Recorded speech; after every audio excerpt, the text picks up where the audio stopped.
Assalamualaikum to everyone. We are from Group 1 where we present our case study titled Global Rhythm One World. I will present to you about the introduction. So Global Rhythm One World is an innovative cultural open day program proposed for University Technology Malaysia that aims to celebrate the rich diversity of cultures represented within the university community. This event will feature a variety of cultural performances, workshops, and exhibitions.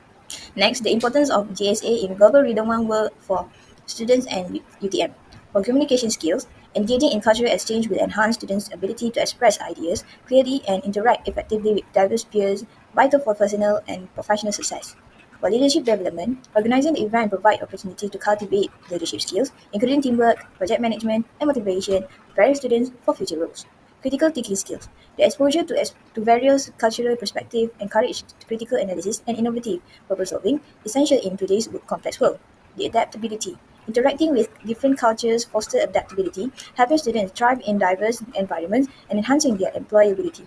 Lastly is enhancing universities' reputation. This program will position UTM as a leader in promoting cultural diversity, attracting prospective students who value inclusivity and holistic education. Thank you to the previous presenter. Now I'm Farah, and let us delve into the issues of weaknesses in GSA among UTM students. From our survey, we find that out of all of the GSA, UTM students deem 3 GSA as the most important, which are communication skills, leadership and teamworking, and adaptability, but also choose these 3 as their weakest. It shows an awareness but a struggle to further improve their GSA at the same time. And from our other research, Malaysian students have been found to have less soft skills than other countries like Australia and Denmark, and we can explain this and also the phenomenon in our survey by factors like a tendency for less involvement in extracurricular activities during their study, individual factors such as interest or other constraints. Additionally, we find that these activities are still one of the best ways to further improve student quality and the development of their skills, so steps should be taken to further encourage their interest. Understanding that extracurricular activities help promote student development and that there is a need to focus on the 3 GSA in our survey, we came out with our proposed event. And now I will pass to the next presenter. Okay, the next part is presenting by me, which is this program is named as Global Rhythm One World, which to discover a world where music, culture, and mentorship come together to inspire and connect. So Global Rhythm One World is a platform that transcends boundaries, blending traditional and modern expression with opportunities and personal and academic growth. So the goals and objective of this program to help students expand their worldview through experience, interaction, and communication with people from other countries and cultural backgrounds, and to foster adaptability and in students through adapting to people of different and unfamiliar environments. So for this objective is to establish bonds between students of different countries to encourage continuous academic development and improve cultural ties, and also to provide platform where students can express their cultural identities through traditional and modern music and dance performances, and also can communicate with each other. So move on to the project details. Is date of program we're targeted to held on 17 October 2025 on Thursday, and also the target participant is 200 students on UTM students, and also we target 25 crews to handling the programs. So the activity schedule is started on 8:30 p.m. and end on 5:50 p.m. So we started with opening ceremony, welcoming speech from acting associate director of Global Education and Experience GEE of UTM International, Dr. Ahmad Fauzi bin Yusuf, and also UTM International Director, Associate Prof. Dr. Muhammad Arifin bin Abu Hassans. And also we continue with sharing session from Malaysian and Indonesian representative students about their experience joining the international programs. So then until 11:30 p.m. we have a cultural show and tell from International Student Society of Indonesia. The International Student Society of Indonesia often held the programs in UTMs. And also we have a reading jam session, move on to lunch break, and we continue on 2 p.m. with cultural dance performance from International Student Society Indonesia and also from UTM Dance Club Citra Daksina. And also we proceed with a global leadership and teamwork activities, which is some interactive activities to strengthen the boundaries between Indonesian and Malaysian students. And also we have a language exchange between Malaysia and Indonesia, and we close it by closing remarks and certificate distributions. Okay, the organizer of this program are Students Experience Uni, University Technology Malaysia International, and the invited guest was International Student Society of Indonesia, about 62 internal students, which is top 4 committees, which is a president, vice president, general secretary, and treasurer, which is join this program.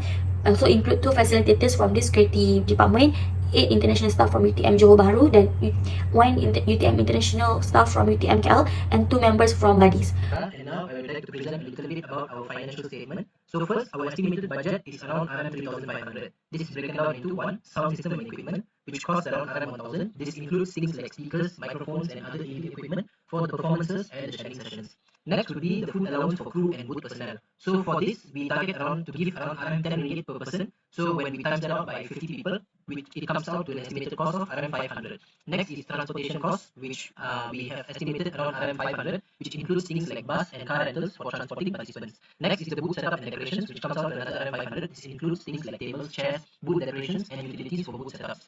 We have also allocated RM 400 as a contingency fund to cover unexpected costs. So for the banners, for a 6 feet by 3 feet banner, which costs around RM 300, flyers, A5 double sided, we target around RM 100 ringgit for around 100 printed high quality flyers. Next is around 200 ringgit for posters.